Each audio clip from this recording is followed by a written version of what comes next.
제가 거기에 올려놓은 걸 보니까 시경을 뭐라고 그랬냐면 동양 미학의 뿌리라 이렇게 해놨대요. 보니까 동양 미학의 뿌리. 미학이라는 것은 아름다움에 대해서 탐구하는 학문입니다. 아름다움은 뭔가? 아름다움이 왜 시공간, 사람에 따라서 달리 느껴질까? 아름다움의 기준이 있을까 없을까? 아름다움의 효용성은 뭘까? 이런 것들을 탐구하는 게 미학이거든요. 근데 그런 것들이 육경사서에서 가장 잘 드러나는 게 시경입니다. 아름다움은 뭔가? 인간을 규정했을 때 많은 규정들이 있습니다. 우리가 학교 갔을 때 제일 먼저 인간 규정으로 배운 게 뭡니까? 호모 사피엔스 사피엔스라고요. 이성적 존재라는 걸 아마 우리가 서양식 교육에 갔을 때 제일 먼저 배웠을 겁니다. 인간은 이성적 존재다. 또 나오는 게 인간은 윤리 도덕적 존재다. 이런 말도 나옵니다. 또 인간은 감성적 존재이다. 이건 인간을 내적으로 규정한 겁니다. 인간을 외적으로 규정했을 때 나오는 게 인간은 사회적 존재이다. 또 요즘에는 인간은 정치적 존재이다. 정치적 동물이라고 합니다. 존재라고 안 하고. 그 다음에 경지적 동물이다. 또 인간은 도구를 이용하는 도구적 존재이다. 이런 여러 가지 지금 인간을 규정하는 설들이 넓혀져 가고 있습니다. 제가 하나 얘기를 안 한 것이 있습니다. 이쪽으로 연결되면 인간을 또 뭐라고 규정하나요? 인간은 이런 미랑 연결했을 때, 예, 그걸 뭐라고 그래요? 요즘 용어로, 학술 용어로 유의적 존재다. 유의, 놀 유자, 즐거울 유자, 희롱할 유자.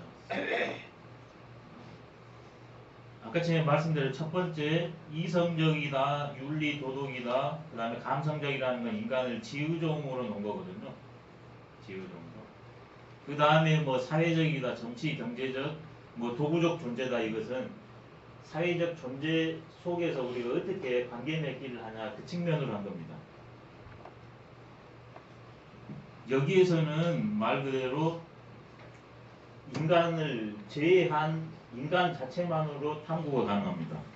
여기서는 인간 자체만으로는 안 되고 인간끼리 그 다음에 사회와의 관계 속에서만 탐구가 가능합니다. 자연과의 관계, 사회와의 관계. 여기에 유의적 존재는 뭐냐면 이것들이 같이 가는데 이것과 이 두 번째 항목과 가장 다른 것이 있어요. 그건 뭐냐? 조건이 없다는 겁니다. 여기에는 조건이 붙어요. 이익을 추구하는 욕망의 존재라는 이익을 추구하는 존재, 조건이 붙는데 유의적 존재에서는 조건이 없어요. 그냥입니다. 무조건.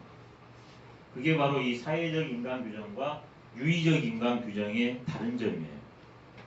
근데 인간은 어떻게 되어 있냐? 이 세 측면을 동시에 다 가지고 있습니다. 세 측면을 다. 근데 동양에서는 어떤 측면을 제일 강조하냐면 성자리에다 제일 강조를 해요. 왜? 이 성을 가지고 지구정도, 그 다음에 아까 전에 말했던 외주적으로 사회적 존재부터 도구적 존재까지, 그 다음에 유의적 존재까지를 성으로 인간의 본래 모습으로, 생명의 본래 모습으로 이렇게 접근했을 때와 내 생각이나 경험으로 했을 때는 너무나 판이하게 오거든요. 그래서 동양은 유불선을 떠나서 성을 강조한 이유입니다. 성에 의한 지의적, 사회적, 도구적 존재, 그 다음에 예술, 유의적 존재까지 추구합니다. 그래서 예술의 층차가 나뉘어요. 주제의식이 나뉘고 감동이 나뉩니다. 예술의 출발은 인간은 유의하는 존재라는 것, 조건 없이 관계 맺는다는 게 유의입니다. 근데 그때는 거기에서 기쁨이 솟아나와야 돼요. 첫 번째, 놀 유자니까. 그 다음에 여기서 희롱할 희자거든요. 조건 없는 만남, 두 번째는 공감입니다. 공감. 나와 이질적인 존재가 공통적으로 느껴져요. 마지막에는 하나됨입니다. 이 하나됨에는 변화가 있어요. 공동체 의식. 그래서 예술은 아주 우리가 생각하는 것처럼 단순하지도 않고 복잡하지도 않고 인간의 문제가 그대로 관계 속에 드러나는 데 불과합니다. 그래서 동양의 예술론을 2시간 해야 되기 때문에 이 시경 중심으로 크게 예술은 뭔가에 대해서 크게 갈래를 쳤고, 이제 예술의 기원을 동양에서는 어떻게 볼까? 특히 지금은 유학 중심이기 때문에 유학의 입장에서 예술론 한번 진행해 보면요, 얘기에 뭐냐 그러면 악기라는 편이 있습니다. 얘기 악기.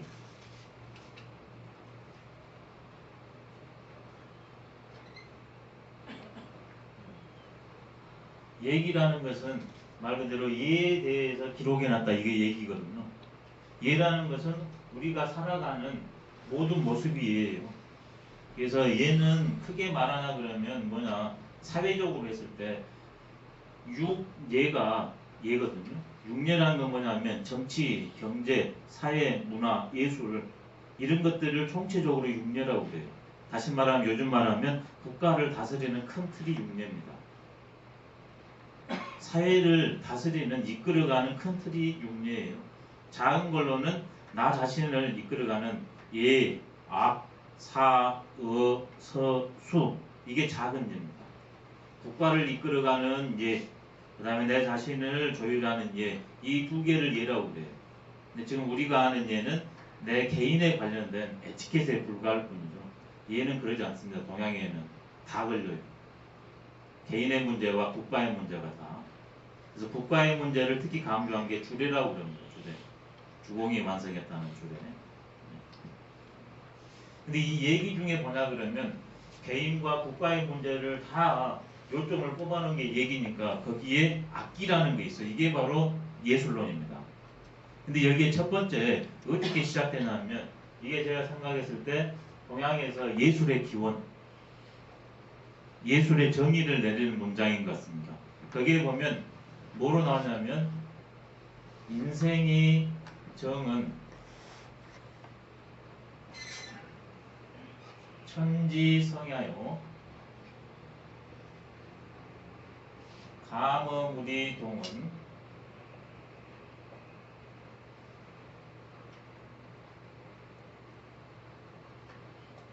성지요괴란 말이 나옵니다.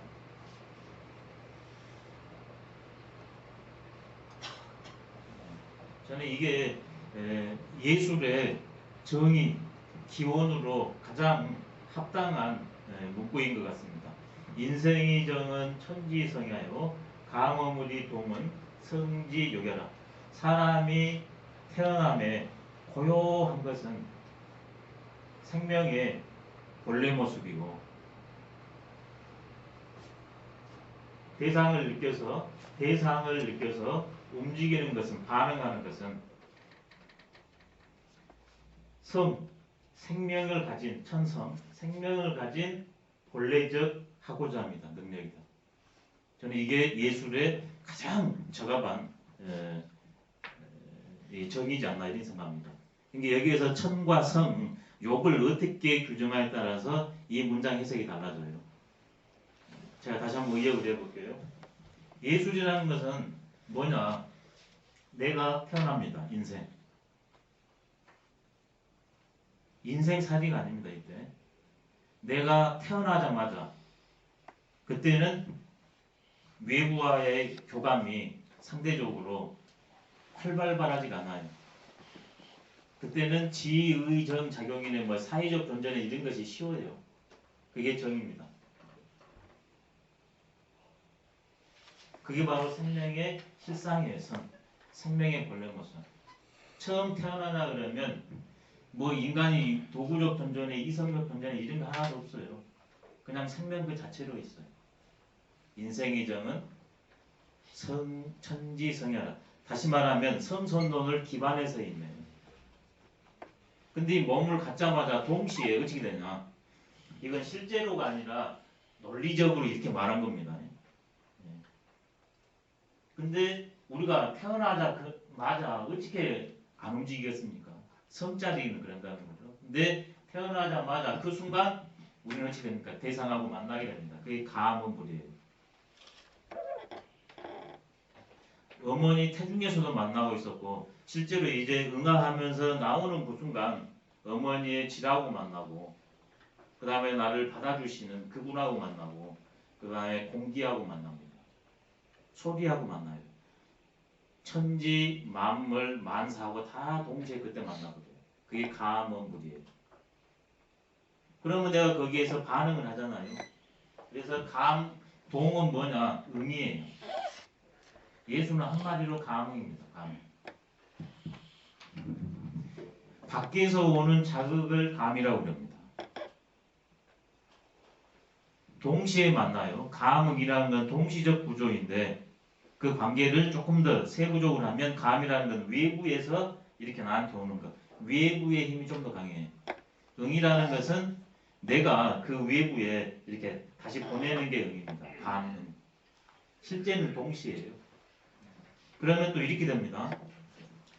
감과 응이 감은 밖에서 안으로 왔다. 그것을 응이라는 것은 안에서 밖으로 갔다. 이렇게 되잖아요. 감, 응.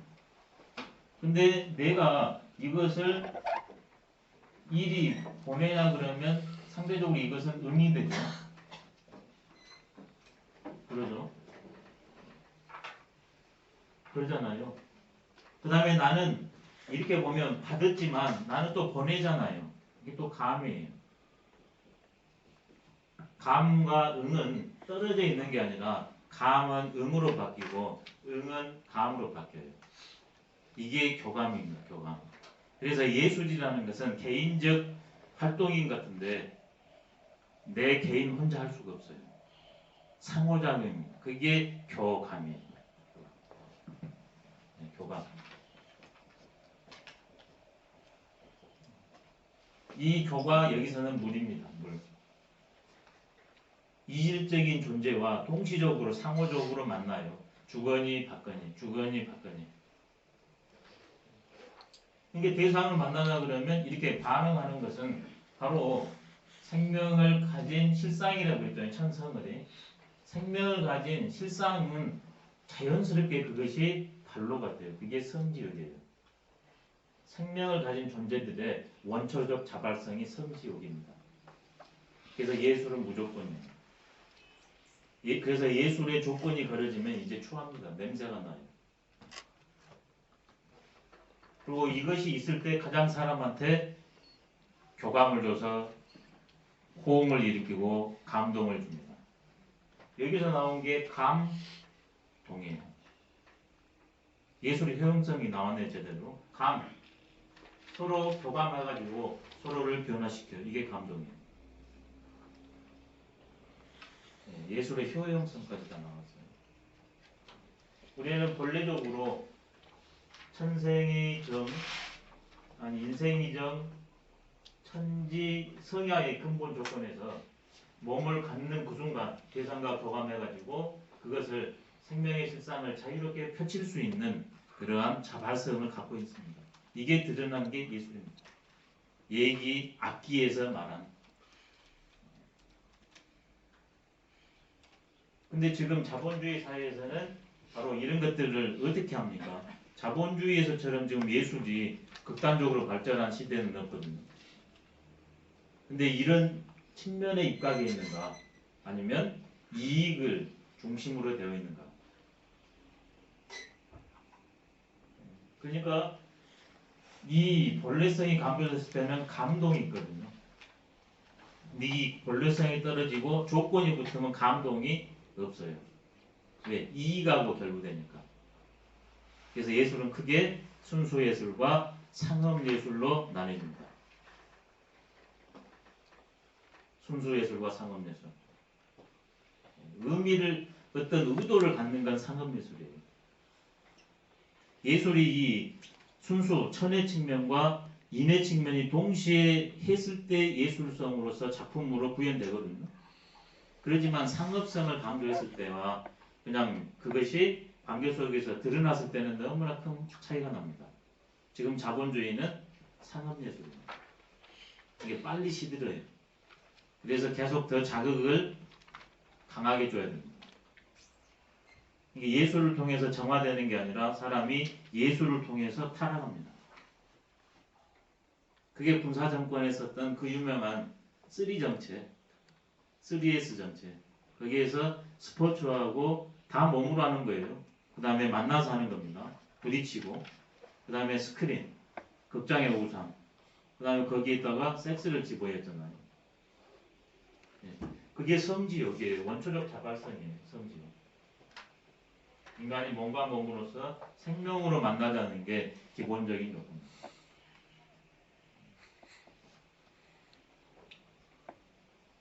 그렇게 봤을 때 예술은 보편적인 것이고 그 다음에 일상적인 겁니다. 소수만 하고 상업적인 것도 예술은 예술이지만 그것은 예술의 본질에 위배된 겁니다. 그런 것일수록 순수와 보편을 포장합니다. 거기에 우리가 소가 나무가서는 결코 안 되겠습니다. 그게 다 광고들이지 않습니까? 지금 광고. 그러면 요즘 말로 하면 예술은 뭔가 떨림. 그 대상과 만났을 때 반응이 떨림이잖아요. 만났는데 감물은 했는데 동의 안 돼요. 이건 떨림이 없는 거예요. 성지욕, 원초적 자발성이 발동하지 않은 겁니다. 일반적 행위와 예술적 행위의 다른 점. 일반적 행위는 떨림, 무감각해도 돼요. 근데 예술은 무감각한 나의 감각을, 나의 의식 세계를, 무의식 세계를, 본성의 세계를 떨어줘야 돼요. 흔들어줘야 돼요. 마지막에 다시 거기에서 일깨워줘야 합니다. 그래서 예술은 떨림이다. 왜? 내가 살아있기 때문에. 생의 떨림이에요. 생의 만남.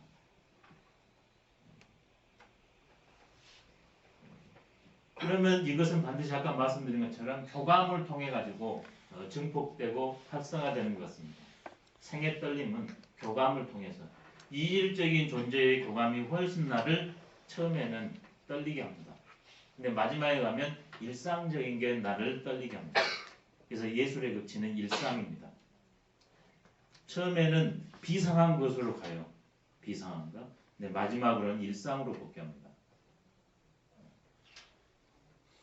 그다음에 이것은 예술의 특징은 뭐냐면 예술품이다, 예술가다 했을 때는 우리가 누구나 성지욕으로서 강물이 동원하는데 예술품, 예술가라고 했을 때는 남다른 표현이 있어요. 바로 이런 나의 내용성과 떨림의 내용성과 그것을 어떤 구체적인 사람들이 그걸 보고서 공감하고 떨릴 수 있는 어떤 장치를 씁니다. 그게 예술품이에요. 예술품에는 크게 두 가지가 있는 것 같습니다. 하나는 드러냄의 예술이 있고 예술작품이 있고 하나는 드러남의 예술품이 있는 것 같습니다. 드러남이라는 것은 말 그대로 감흥물이든 성지욕야로 그냥 그렇게 드러나는 겁니다. 생활이 예술이에요. 곧바로. 근데 드러냄이라는 건 뭐냐면 나의 인위적 노력이 들어갑니다.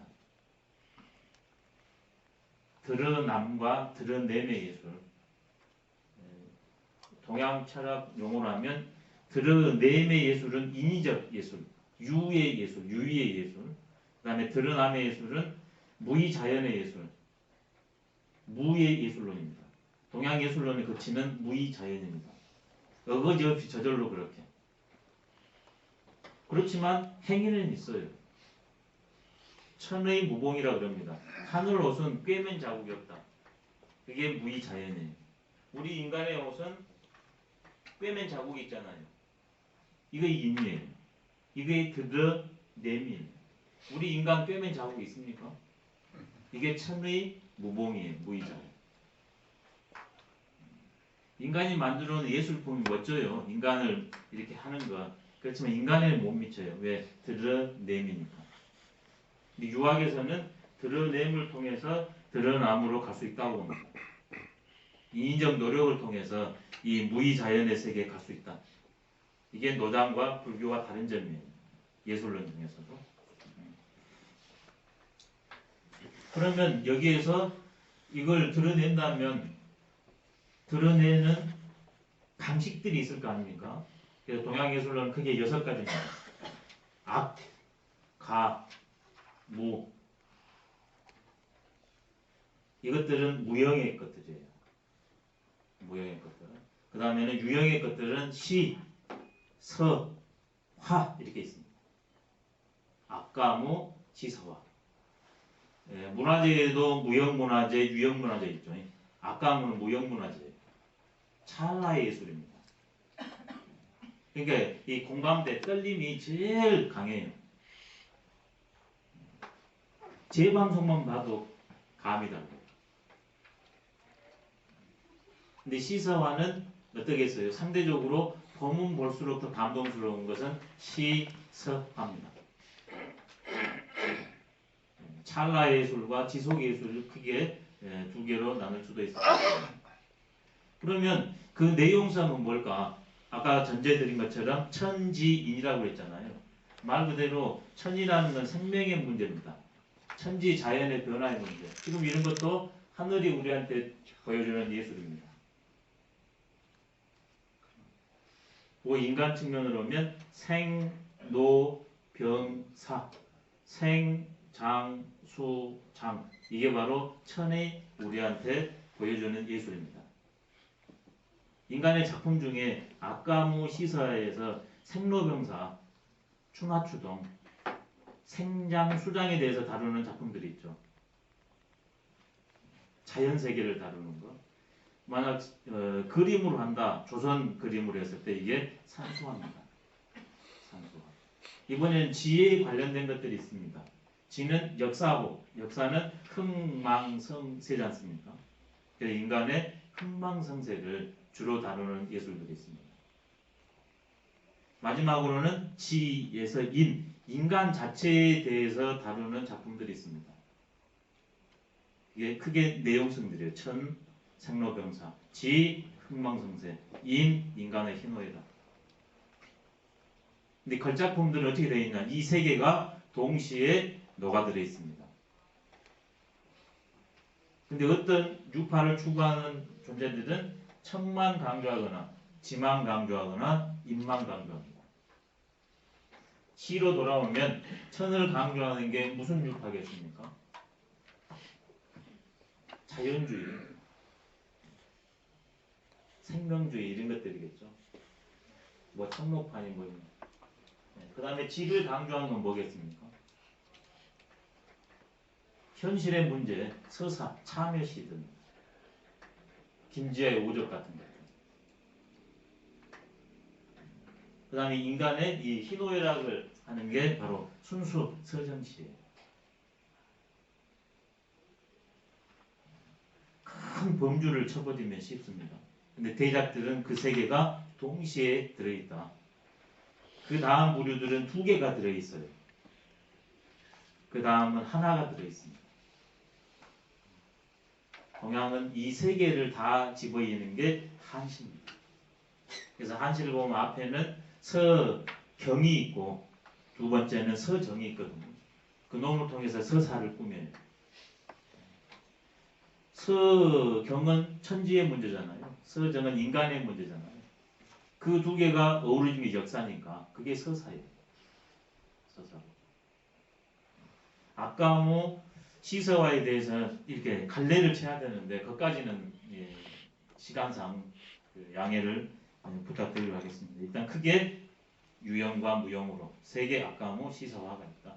그 내용성은 천지인에 불과할 뿐이다.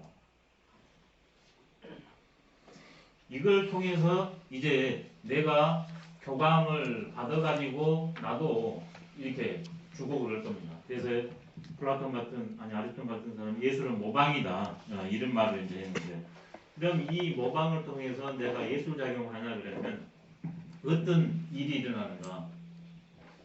변화와 변혁을 경험할 수 있게 됩니다. 내 개인이 변해져요. 그 다음에 사회와 세상이 완전히 틀을 바꿔버립니다. 이게 변혁입니다. 예술작용은 아무것도 아니지만 그게 작게는 내 개인, 크게는 그 시절을 바꿔버리고 우주를 바꿔버립니다. 모든 변화기 때는 전부 다 이 예술이 나옵니다. 하다못해 지금 묻고 살자 그러는데 새마을 운동할 때도 새마을 운동노래가 시잖아요. 거기에다가 가사를 해가지고 악보를 만들고 노래를 부른 거잖아요. 모든 사회의 변혁에 있어서는 전부 예술이 최전방했습니다. 80년대 운동에도 어떤 극단이 있었습니까? 노래편에 노차사가 있었잖아요. 예술은 그만큼 폭이 넓습니다. 작게는 나를 변화시키고 세상은 국가를, 지구를, 우주를 바꿔버려요. 이게 이제 동양예술론의 우주를 바꿉니다. 그게 동양예술의 시작이에요. 천지와 공명해가지고 오음 육률로 해가지고 이 8개 악기를 통해서 이렇게 만들어서 이렇게 교감하는 거니까. 그걸 하다 보니까 이렇게 서경에서 뭐냐 그러면 인간이 연주를 관악기, 현악기, 타악기로 연주를 잘 하니까 금수도 와서 춤을 추고 봉황도 와서 춤을 춘다는 말이 성경에 있거든요. 마지막에는 6개의 이게 화음이 잘 맞았다니까 신인 이화라 여기까지 가요. 신인 이화. 신과 인간이 음악을 통해서 하나 된다. 동양 예술론의 극대화됩니다. 신, 인, 이화. 신은 이건 천으로 해도 돼요. 그래서 모든 종교에서 왜 음악이 발달하는가? 신인 이화 때문에.